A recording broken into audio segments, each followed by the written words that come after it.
Alors, je continue dans la deuxième série sur comment gagner des âmes de nos jours. J'allais dire les moyens efficaces par lesquels nous pouvons gagner les âmes de nos jours. Et dans la première série, j'avais parlé de l'un des moyens efficaces que Jésus utilisait pour gagner des âmes. Ce n'était pas le don de guérison. Dans cette série, je parlais de second moyen que Jésus utilisait pour gagner des âmes. Alors, de nos jours, l'un des moyens efficaces que Jésus utilisait en ce temps-là, que nous pouvons aujourd'hui utiliser encore et continuer à utiliser aujourd'hui, c'est les relations. Les relations sont très importantes. Vous savez, chaque jour, le Saint-Esprit attire les âmes vers vous. Le Saint-Esprit positionne des hommes devant vous. Il positionne des hommes que vous n'avez pas prié, les hommes dont vous n'avez jamais imaginé que vous allez les rencontrer. Il les positionne devant vous. Il positionne des personnalités que votre niveau intellectuel, académique, spirituel, je ne sais pas, financier, ne pourra jamais vous amener à les avoir. Dieu les place autour de vous dans tous les endroits. Le problème, c'est que nous ne sommes pas sensibles. Parce que Dieu, pour gagner des hommes, d'accord, dans le royaume, Dieu utilise les relations. Et je vais parler sur les relations que Jésus a utilisées pour gagner des âmes. Alors, je veux qu'on aille dans le livre de Jean chapitre 12, verset 1. La Bible déclare que 6 jours avant la Pâque, Jésus arriva à Béthanie où était Lazare, qui était ressuscité des morts.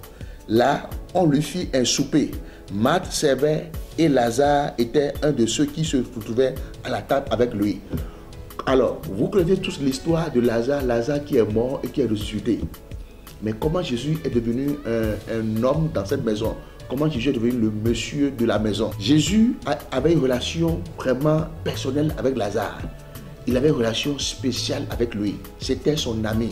C'était l'ami de Lazare. La Bible déclare que lorsque Jésus, quand Lazare était décédé, Jésus était allé là-bas. D'accord? Pourquoi il est allé là-bas? Il est allé là-bas parce qu'il y avait une relation entre lui et Lazare. La Bible déclare que depuis que Jésus a ressuscité Lazare, il dit Jésus était accueilli dans la famille de Lazare.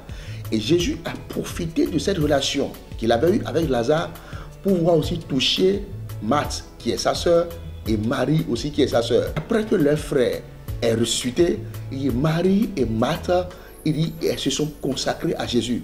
Elles ont reçu la vie éternelle. Elles se sont données à Dieu. Elles ont commencé à servir, à suivre Jésus, à l'accompagner dans son ministère.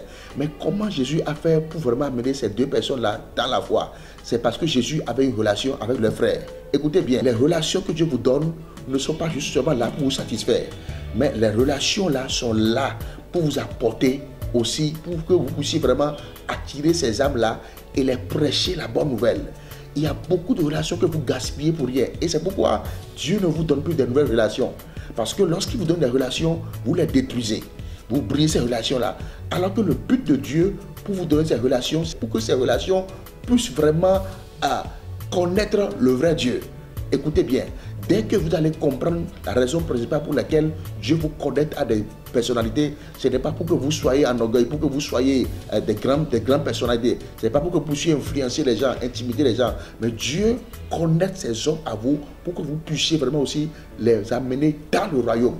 Et lorsque vous allez comprendre la façon dont Dieu fonctionne, alors il vous enverra des grandes personnalités.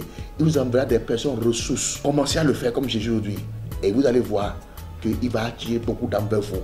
Et vous allez gagner facilement pour le Seigneur. Alors, je prie pour vous, selon 1 Corinthiens chapitre 14, verset 12.